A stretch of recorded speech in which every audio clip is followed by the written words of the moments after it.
Fala galera, esse é mais um episódio do PMCast. Eu sou a Fernanda. E eu sou o Marcelo. Eu sou a Marcele. Eu sou o Natan. E eu sou o Ricardo. E hoje nós estamos com o Lucas Elabras, aluno de Engenharia de Produção da UFRJ, vice-presidente da Liga de Investimentos da UFRJ. Fala Lucas, tudo bom? Fala galera, tudo certo com vocês? Tudo ótimo. Lucas, conta um pouquinho pra gente sobre você. Certo, Fernanda. Como você tinha comentado antes, eu faço engenharia de produção aqui na UFRJ. Eu entrei em 19.1 e desde o último ano eu faço parte da equipe da Liga de Investimentos da Escola Politécnica da UFRJ e atualmente eu ocupo o cargo de vice-presidente da Liga desde o início do ano. Mas, Lucas, o que exatamente você faz e já fez na Liga? Quais são as suas atribuições? Certo. Contextualizando um pouquinho mais só, para passar uma visão mais geral, a Liga surgiu já tem mais de 5 anos, e antigamente, quando ela surgiu, era basicamente um grupo de estudos de pessoas que queriam discutir sobre seus investimentos, sobre sua carteira de investimentos, por exemplo. E atualmente ela já se evoluiu bastante, se tornou alguma coisa muito mais profissionalizada.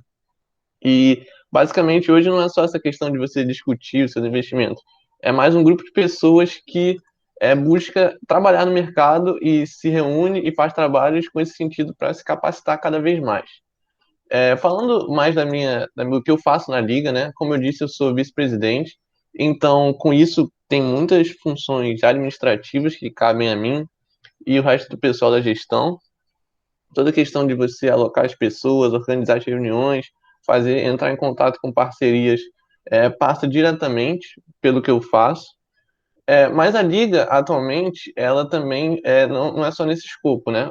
A liga ela é dividida em 3 áreas, sendo elas a parte de equity research, que é você analisar empresas que estão listadas na bolsa, por exemplo, a parte de private equity, que de maneira geral é você analisar e investir em empresas que não são listadas na bolsa, empresas fechadas, também a parte de macroeconomia, que eu acho que o próprio nome já é mais autoexplicativo. E desde que eu entrei na liga, eu fui da área de equity research, então eu continuo atuando nos projetos dessa área, então é meio que eu tenho uma dupla responsabilidade, né? E com isso, eu acho que a principal atuação dessa área atualmente é no quesito de competições, porque, como a gente sabe, o mercado financeiro é um ambiente muito competitivo e, atualmente, várias empresas elas realizam competições de estudantes universitários para você analisar alguma empresa, apresentar para eles sua tese de investimento, sua precificação da empresa, e é isso que a gente faz, basicamente, nessas competições, e acontecem com alguma certa frequência, mas enquanto elas não acontecem, a gente tem um projeto interno chamado de Minerva Capital, que basicamente a gente busca fazer esse mesmo processo de você analisar a empresa, você justificar seu investimento por diversos motivos, e aí a gente busca apresentar toda a nossa tese de investimento e análise para gestoras do mercado, para já construir networking com profissionais e até mesmo se aproximar para talvez no futuro conseguir uma vaga de estágio. Maravilha. E, cara, dentro dessa parte de research que você comentou, me corrija se eu estiver errado, mas existe a questão mais qualitativa e a questão quantitativa, né? Partindo um pouco pro princípio da parte qualitativa, tem algum método que vocês seguem, algum projeto, algum processo pré-estabelecido assim já? Ou não é tão engessado? O que você costuma pesquisar para entender um pouco mais sobre o modelo de negócio, os riscos atribuídos àquela empresa? Certo? Bem legal, Nathan, a pergunta. Então, quando isso ocorre, né, de fato existe essa divisão, você fazer uma análise mais qualitativa, mais quantitativa, mas eu acho importante reforçar que as duas andam bastante juntas também. Então, não é só uma, não é as duas, elas estão sempre bem interligadas. E falando um pouco mais dessa análise qualitativa, eu vou até citar aqui uma frase que eu estava assistindo um vídeo ontem do Damodaran, não sei se vocês conhecem, talvez um dos maiores gênios de análise de empresa que existe, um professor lá americano, O Papa do e Valuation. o Papa do Valuation, o próprio. E quando você analisa uma empresa, é natural que você olhe bastante para a parte quantitativa, né? Você quer ver que o preço da ação está menor do que o valor que você acredita que ela esteja. Mas, assim, o que ele fala, que eu concordo muito, é que toda análise, toda precificação que você vai fazer precisa ter uma história por trás. Uma história que seja coerente para justificar esse investimento. E é isso que a gente busca fazer nessa parte de análise mais qualitativa. A gente busca construir uma tese de investimento para você analisar essa empresa. Sua tese normalmente tem alguns pilares, e isso parte de uma análise de diversos pontos. Seja o modelo de negócio da empresa, seja buscar analisar o setor, buscar analisar a competição, e normalmente buscar por empresas que têm vantagens competitivas, que têm barreiras de entrada que a colocam em posição de liderança. Mas, obviamente, eu acho que vai um pouco além disso também. Obviamente, você quer buscar boas empresas, é nesse sentido competitivo, você construir sua tese de investimento, mas a análise de empresas, essa parte qualitativa também foge disso. Tem alguns outros pontos que estão bastante destaque atualmente. Eu acho que talvez o que mais se destaque seja a questão do ESG, no português ASG, né? Que você buscar critérios ambientais, sociais e de governança para as empresas, e ver se elas são empresas que estão realmente contribuindo para a sociedade nesse sentido. E é um tema que está muito em alta no mercado e vai com certeza estar mais em alta. Normalmente já vemos casas grandes, como por exemplo a Constellation, não sei se vocês conhecem, eles fazem meio que um filtro. Então, se as empresas não estão dentro dos critérios deles de ESG, eles nem olham as empresas. E também, obviamente, como você mencionou, a parte dos riscos, é muito importante você entender os riscos que estão ligados ao seu negócio. A parte do ESG pode até ser vista como um, mas existem diversos outros, e são informações que não são muito difíceis de encontrar. E também eu acho que outro ponto, talvez mais importante que todos os outros pontos que eu comentei, não para a gente, mas eu acho que para o mercado, porque a gente não tem tanto acesso, é a questão do management da empresa, né? Da administração, de quem são as pessoas que estão tocando a empresa. Para a gente, assim, investidores, pessoas físicas, pessoas analisando aqui, como uma liga de investimentos, a gente não tem essa proximidade com as pessoas que estão tocando a empresa, então muitas vezes o que a gente consegue extrair de informação deles, seja pelo LinkedIn das pessoas, ou pelo próprio site da empresa, ou não foge muito disso.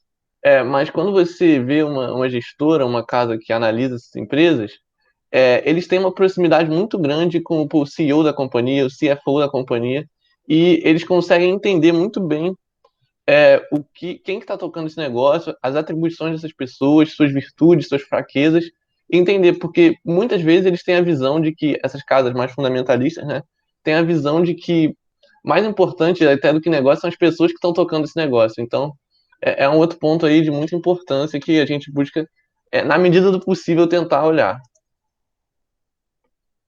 E só concluindo aqui, acho que você tinha comentado se existe um método para isso, ou se é muito flexível. Eu acho que todos os critérios de você analisar uma empresa vão ser sempre muito flexíveis, não tem nada engessado. Cada um vai fazer da sua maneira. E no final, dificilmente tem uma resposta certa, sabe? Eu acho que isso que é uma parte muito legal, que é quase uma arte, assim, de você fazer. Não tem a resposta certa. O certo o mercado vai dizer com o tempo, né? Precisamente.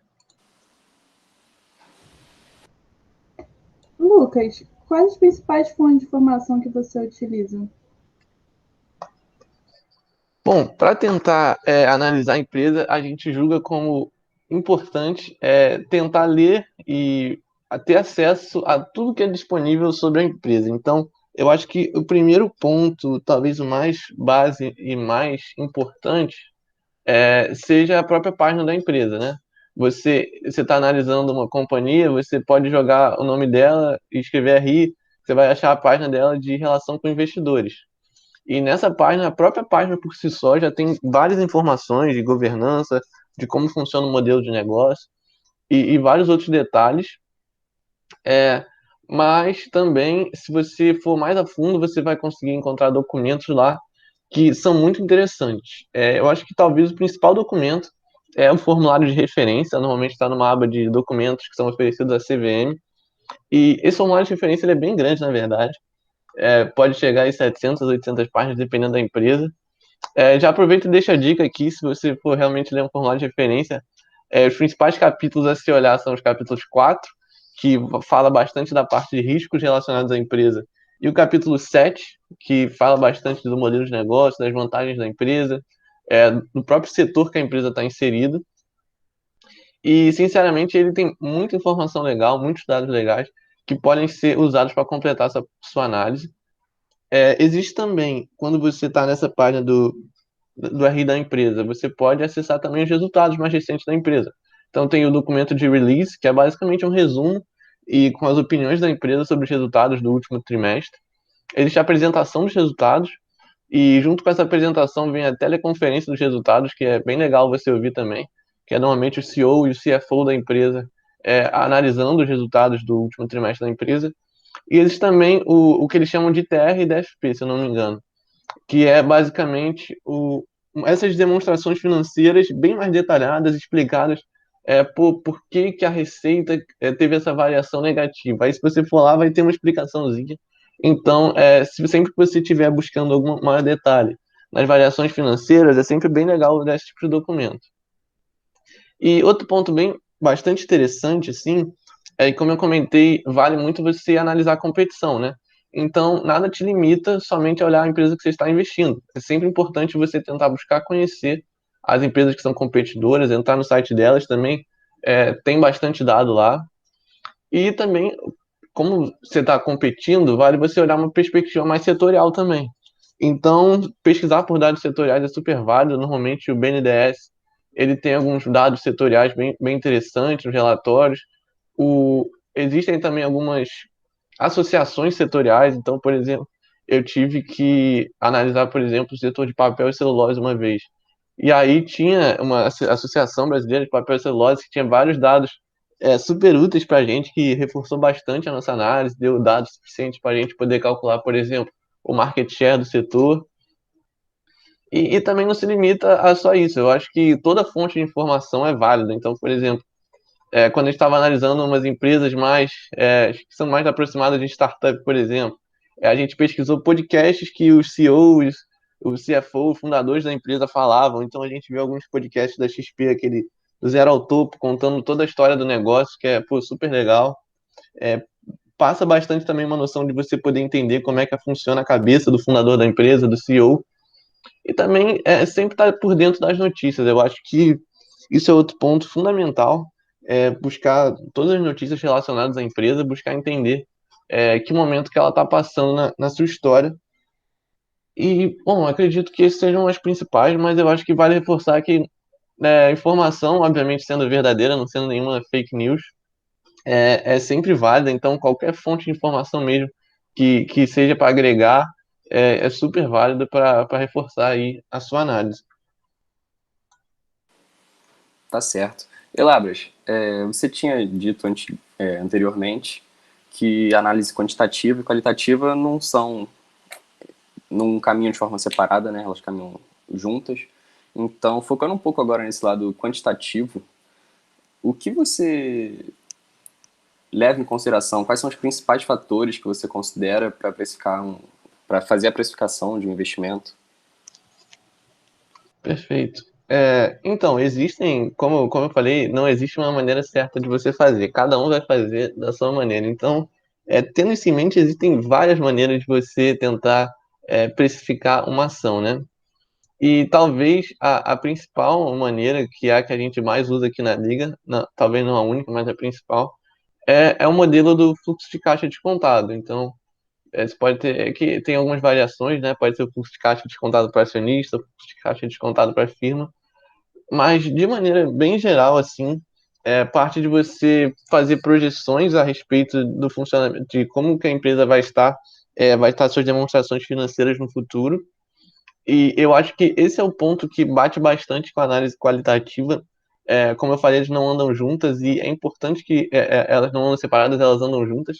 E é importante que elas andem juntas porque quando você tem uma análise qualitativa robusta da sua empresa, você pode usar todos os insights que você tirou disso para você usar como premissas para suas projeções. Então, você analisa a empresa e vê que ela está em condição de fazer uma forte expansão nos próximos anos, você consegue projetar que, pô, não sei, a loja Renner vai abrir tantas lojas daqui para frente, ou não vai abrir. Essa empresa vai ter um aumento dos custos com marketing, porque você percebe que ela vai querer atrair mais clientes agora nos próximos anos e, consequentemente, não vai ter lucro. Então, o primeiro ponto é isso, você ter premissas sólidas para você basear suas projeções. Isso parte muito da questão qualitativa, né? E aí, basicamente, você projeta as linhas, não entrando aqui muito em detalhe, mas para no final você chegar ao fluxo de caixa da empresa. E como o próprio nome sugere, é o fluxo de caixa descontado. Então, você traz esse fluxo de caixa a valor presente e, de maneira bem geral, esse seria como é que você acha o valor da empresa. Outra forma de especificação seria através da TIR, não é? Você costuma utilizar essa? Fala um pouco da TIR pra gente. Certo. Como você comentou, a TIR, eu acho que a TIR, e esse método que eu tinha comentado, fluxo de caixa descontado, ele é basicamente uma maneira de você representar o VPL, né? Que são talvez dois conceitos que andam muito juntos, a TIR e o VPL. Sendo mais geral, o VPL é basicamente esse fluxo de caixa que você desconta ele a uma certa taxa de desconto que você calcula e aí você chega no valor da sua empresa. E como você comentou, existe também a TIR, que é basicamente a taxa que zera esse fluxo. Então, considerando, obviamente, que é que assim, existe uma grande questão, talvez foi uma dificuldade que eu tive bastante para começar a utilizar a TIR, que foi um ponto que eu fiquei meio confuso. Porque quando você traz o VPL, né, dos fluxos de caixa, normalmente os fluxos, a maioria das vezes, são positivos desde o início. E a TIR necessita que você tenha um investimento inicial antes. Então, basicamente, quando você faz a TIR para calcular, precificar uma ação, o seu investimento inicial antes seria basicamente o preço da ação hoje. E aí sim, esse seria mesmo essa parte da sua saída negativa de caixa. E aí você utiliza a TIR considerando essa saída negativa e todas as suas projeções futuras do fluxo de caixa para você chegar na TIR, que o ideal é que ela seja maior do que sua taxa de desconto. E como você comentou, sim, eu costumo usar a TIR. Tipo, na verdade, eu utilizo as duas. Mas assim, normalmente o principal é assim, o fluxo de caixa, mas eu utilizo a TIR sim como complemento. E eu acho que antes, quando eu comecei na liga, na verdade, quando eu cheguei, ninguém usava a TIR, na verdade. E aí a gente teve a oportunidade de apresentar uma das nossas análises, foi da Pets, para uma gestora, a gestora é a Torque aí, gestora de análise de investimentos, normalmente fundamentalista, tem mais de 4 bi sobre gestão, e a gente teve a oportunidade de apresentar para eles, e eles pediram, pô, por que vocês não calculam a TIR? A gente acha que vale mais do que o fluxo de caixa descontado, que o VPL da ação. E, inicialmente ficou um pouco confuso para a gente por que disso, porque quando você quer pô, o fluxo de caixa, ele te retorna já o preço certinho da ação, sabe? O que vale você utilizar a TIR? Mas, na verdade, o grande ponto é porque quando você calcula, você precifica uma ação, eu acho que um dos grandes pontos que você tem que ter aí é você perceber a sensibilidade do seu modelo de precificação a diversas variáveis. Então, se eu aumentar 10% a receita, quanto você vai mexer no fluxo, no valor da sua ação? Pô, se eu aumentar os custos. E talvez a variável mais sensível que exista é a taxa de desconto. Então, se você aumenta 0,5% na taxa de desconto, passa, sei lá, de 11 para 11,5%, pô, isso pode trazer uma queda no teu preço da ação assim de mais de 10%. Então, é realmente uma variável muito sensível. E muitas vezes é uma variável até de cálculo complexo. Não existe, talvez, tipo, a gente faz de uma maneira, mas talvez não exista a maneira correta de você fazer. E a grande vantagem da TIR é porque ela retorna uma taxa. Então, por exemplo, se eu faço o meu fluxo de caixa e utilizo a TIR e a minha TIR deu de 15%, quer dizer que qualquer taxa de desconto que eu botar até 15%, ou seja, valores abaixo desse, a minha tese ainda seria de compra. Então, a ação ainda estaria descontada para mim.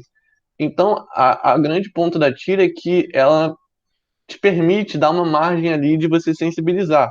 Então, pô, não tô tão confiante com essa taxa de 11, pode ser 11,5, pode ser 10,5, mas se a TIR tá 15, a diferença no final não vai ser tão grande. Então, também é um outro método bem importante de precificação. Honestamente, você deu uma aula aqui no nosso podcast. Muito Pois maneiro, é. cara. Muito bacana, de verdade mesmo.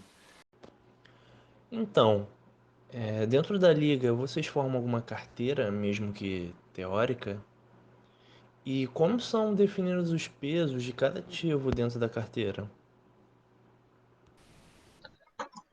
Certo. Então, só uma correção aí nesse sentido. Atualmente, dentro da liga, a gente acaba não atuando nessa questão de gestão de portfólio, porque, tanto por uma questão de alocação do tempo, a gente acha que acaba não valendo muito, apesar, de existirem algumas competições que a gente participa em que isso acaba sendo necessário. Então, dando como exemplo, existe a competição da JGP, que é uma gestora bem grande até, fundado inicialmente pelo Jacuski, Paulo Guedes.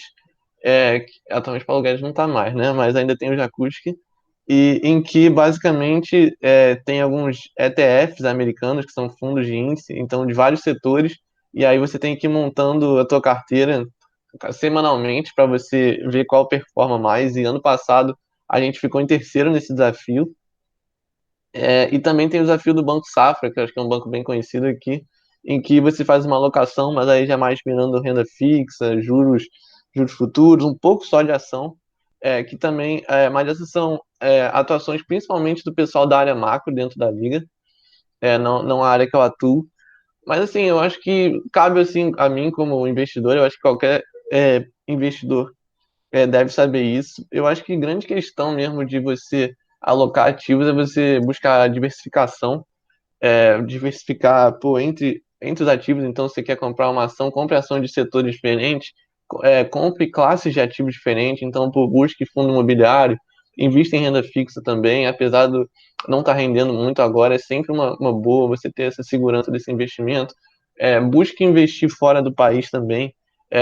Existem diversas modalidades para você fazer isso.